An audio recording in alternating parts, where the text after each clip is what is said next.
A paz do Senhor Jesus Cristo para todos vocês.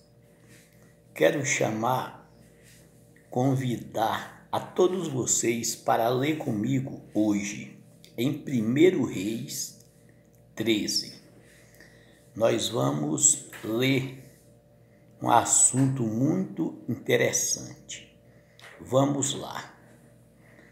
Por ordem do Senhor, um homem de Deus foi de Judá a Betel, quando Jeroboão estava em pé junto ao altar para queimar incenso. Esse é o versículo 1.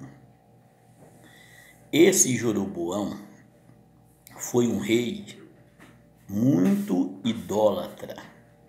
Em 1 Reis 12, versículo 28 e 30, diz assim: depois de aconselhar-se, o rei fez 2 bezerros de ouro e disse ao povo: vocês já subiram muito a Jerusalém. Aqui estão os seus deuses, ó Israel, que tiraram vocês do Egito. Mandou por um bezerro em Betel e o outro em Dan. E isso veio a ser um pecado, pois o povo ia até Dan para adorarem aquele bezerro. Jeroboão construiu altares idólatras e designou sacerdote dentre o povo, apesar de não serem levitas. Então, quando Jeroboão fez isso, ele fez o povo pecar. A mesma coisa que o povo fez quando saiu do Egito, em Êxodo 32. O mesmo pecado Jeroboão cometeu. Então Deus enviou um profeta para profetizar contra o altar idólatra que ele construiu em Betel. Agora vamos dar continuidade. Versículo 2. Ele clamou contra o altar, segundo a ordem do Senhor. Ó altar, assim diz o Senhor: um filho nascerá na família de Davi e se chamará Josias. Sobre você ele sacrificará os sacerdotes dos altares idólatras, que agora queima incenso aqui, e ossos humanos será queimado sobre você. Então o profeta de Deus profetizou sobre esse Josias que viria da família de Davi. E quando Josias entrou em cena, vocês vão encontrar em 2 Reis, versículo 23, em 2 Reis, capítulo 23. Vocês podem ler o capítulo todo para vocês entenderem melhor. Mas eu vou mostrar para vocês 2 Reis 23, do versículo 7 ao 18. Quando Josias entrou em cena, essa profecia se cumpriu no pé da letra. Por isso que quando um profeta de Deus profetiza, aquilo acontece. Porque se foi Deus que mandou ele profetizar, Deus, ele vela sobre a sua palavra. Aquele profeta que profetiza em nome do Senhor, diz que assim diz o Senhor e não cumpre, aquele não foi Deus que profetizou coisa nenhuma. Agora no versículo 3 diz assim: naquele mesmo dia, o homem de Deus deu um sinal. Esse é o sinal que o Senhor declarou: o altar se fenderá, e as cinzas que está sobre ele se derreterão. Quando o rei Jeroboão ouviu o que o homem de Deus proclamava contra o altar de Betel, apontou para ele e ordenou: prenda-no. Mas o braço que ele tinha estendido ficou paralisado e não voltava ao normal. Então, quando Jeroboão, esse rei idólatra, viu o profeta de Deus profetizar, ele apontou o dedo para o profeta de Deus e mandou prender. Só que o seu braço ficou estendido. Então, no versículo 5, além disso, o altar se fendeu e as suas cinzas se derreteram, conforme o sinal dado pelo homem de Deus, por ordem do Senhor. Então, tudo que o homem de Deus falou se cumpriu ao pé da letra. Agora eu quero chamar a sua atenção para o versículo 6 e o 7, que diz assim: Então o rei disse ao homem de Deus: interceda junto ao Senhor, a seu Deus, e ore por mim, para que meu braço se recupere. O homem de Deus intercedeu junto ao Senhor, e o braço do rei recuperou-se e voltou ao normal. Agora aqui, eu quero chamar a sua atenção para um assunto muito tremendo que ocorre muito em nossos dias: a ganância do homem por causa do dinheiro. Porque Deus opera o milagre, o homem quer receber recompensa por aquilo, quer receber dinheiro por aquilo. Mas com os homens de Deus isso não funciona, porque homem de Deus não anda interessado em presente de ninguém e nem está interessado em riquezas ilícitas.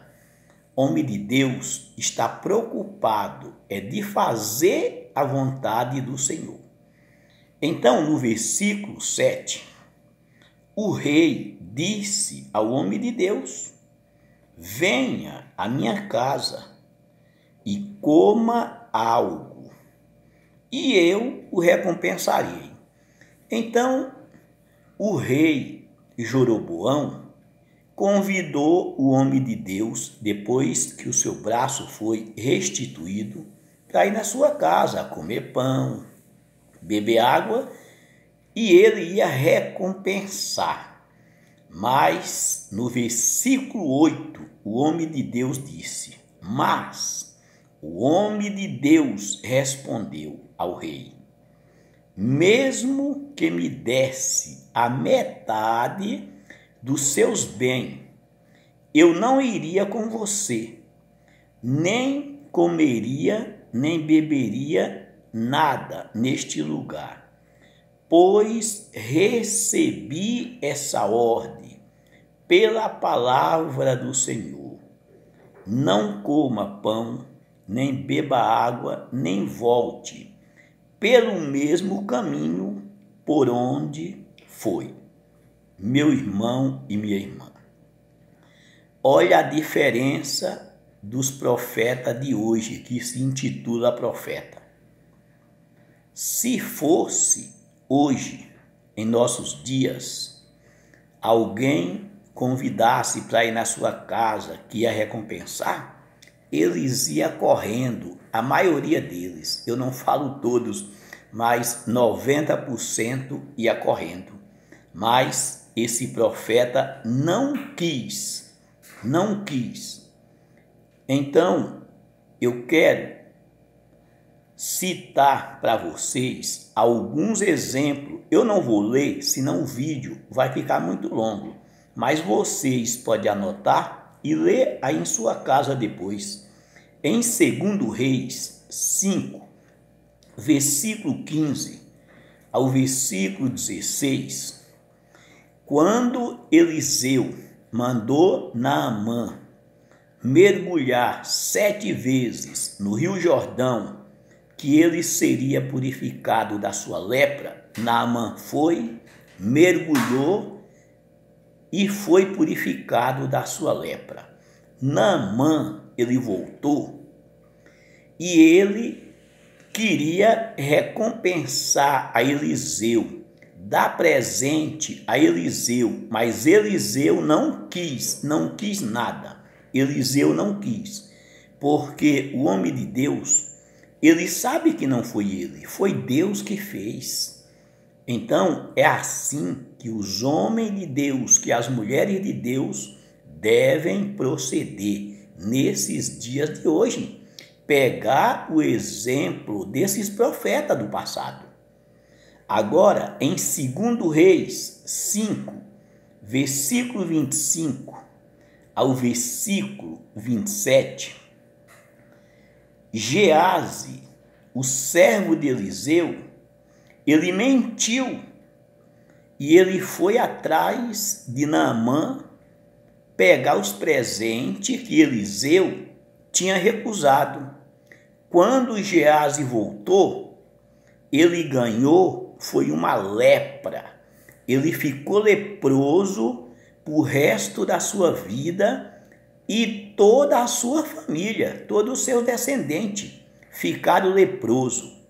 Então, esses homens, eles se comportavam como homem de Deus. Aqueles que saíam fora, como Geazi, ganhava era uma lepra, era uma maldição da parte do Senhor.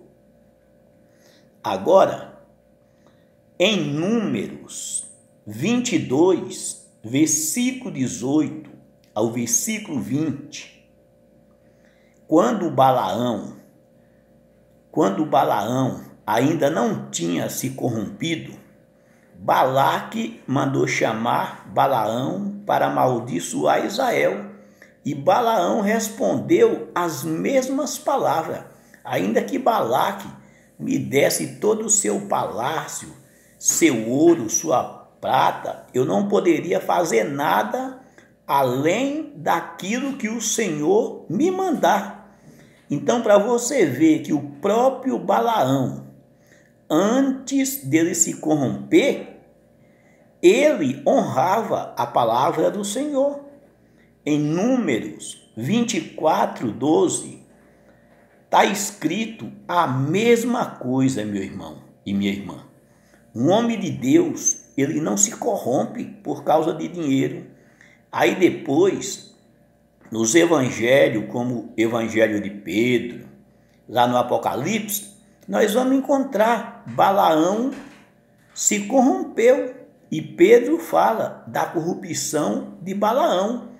Que é que os profetas de hoje estão fazendo aquilo que Balaão fez depois que ele se corrompeu. Mas antes dele se corromper, ele só fazia aquilo que o Senhor mandava.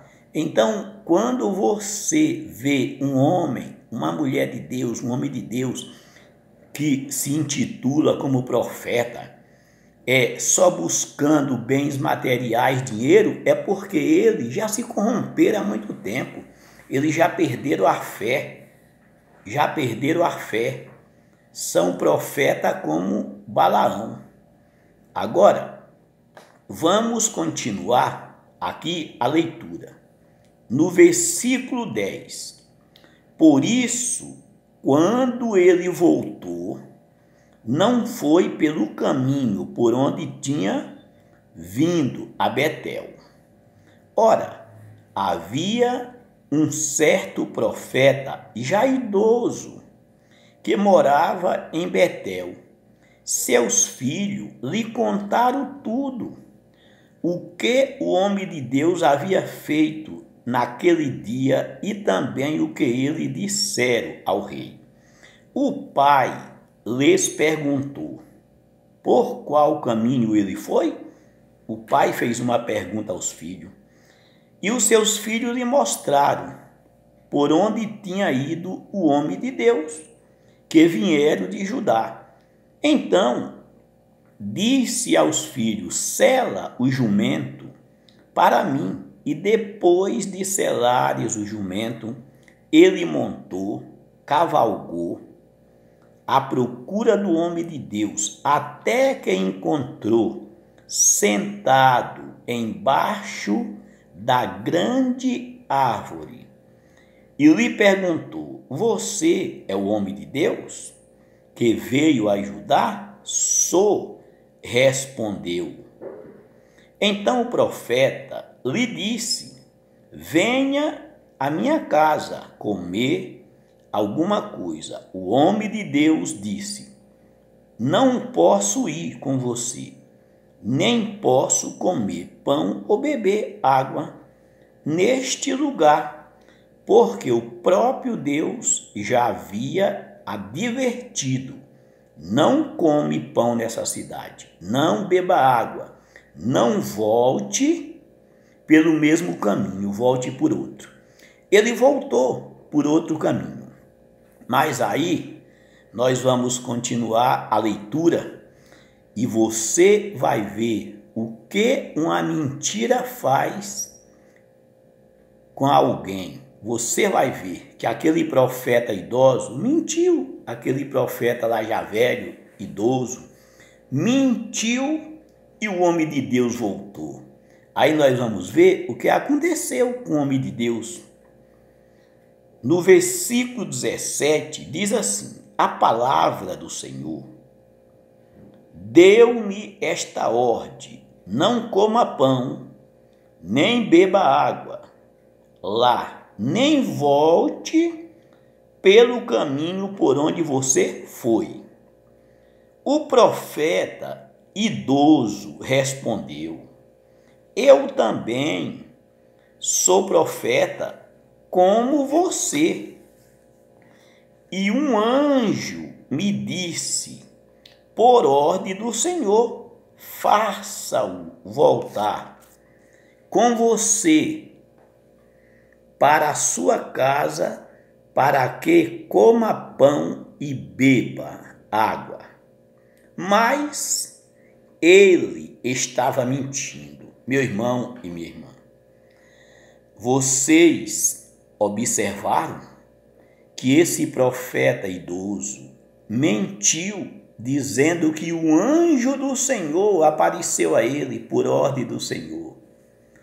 E o homem de Deus ouviu aquilo, acreditou e voltou. Meu irmão, por isso que o apóstolo Paulo, ele fala em Gálatas 1, versículo 6 ao versículo 9, ainda que nós mesmos, ou um anjo de Deus, ainda que nós mesmos, ou um anjo vindo do céu, anuncia a vocês outro evangelho, além do que já lhe anunciamos, que seja anátema, amaldiçoado.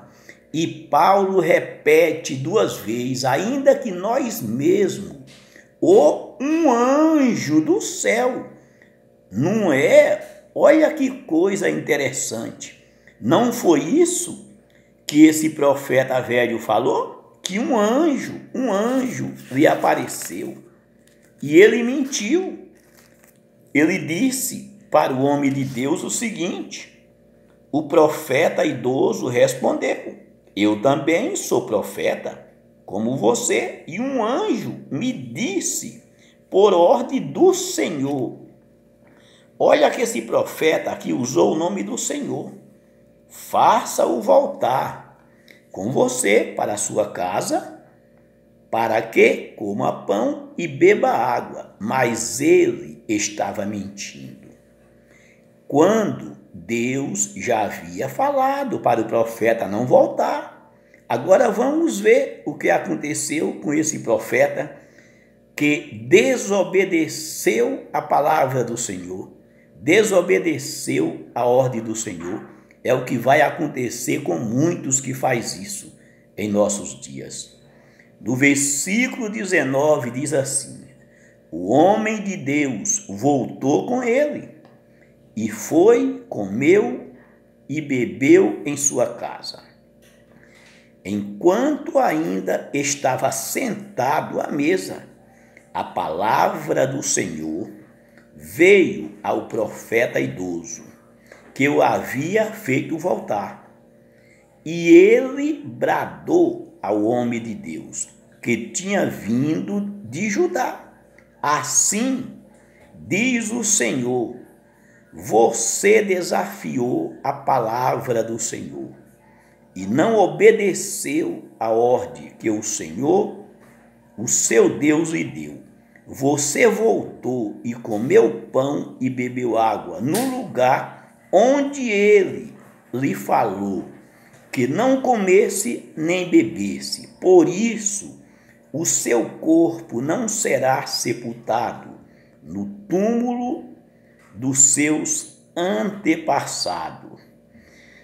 Então, no versículo 24, diz assim, vou ler o 23 primeiro. Quando o homem de Deus acabou de comer e beber, o profeta idoso selou seu jumento para ele. No caminho, um leão o atacou e o matou, e o seu corpo ficou estendido no chão, ao lado do leão e do jumento. Então, o que eu quero falar para você? Aquilo que Deus falou é o suficiente para você, meu irmão. É o suficiente para você, minha irmã. É o suficiente para mim, meu irmão. Não vá além daquilo que está escrito. Outro evangelho é amaldiçoado, é maldito, ainda que nós mesmo ou um anjo do céu anuncia outro evangelho, além daquele que já foi anunciado, é maldito. É isso que está escrito. Em 1 Coríntios 4, versículo 6, o apóstolo Paulo, ele fala assim: irmão, apliquei essas coisas a mim e a Apolo por amor a vocês, para que aprenda de nós o que significa, não ultrapassem o que está escrito. Nós não devemos ultrapassar o que está escrito. Se Deus falou, acabou. Assim, ninguém se orgulhe a favor de um homem em detrimento de outro. Então, não vá além daquilo que está escrito, meu irmão. Por isso que muitas pessoas hoje estão sendo enganadas, porque elas não gostam de examinar o que está escrito. Elas não querem fazer como aqueles crentes de Bereia, que o próprio Paulo o elogiou a ponto de dizer: ora, esse fora mais nobre do que aqueles que estavam em Tessalônica, porque de bom grado receberam a sua mensagem, a sua palavra, e examinaram dia após dia, para ver se essas coisas eram assim. Examine aquilo que o seu pastor diz, aquilo que a sua pastora diz, examina se está de acordo com as escrituras. Se não estiver, meu irmão, minha irmã, joga no lixo. Que Deus abençoe a todos vocês e fique com Deus até o próximo vídeo.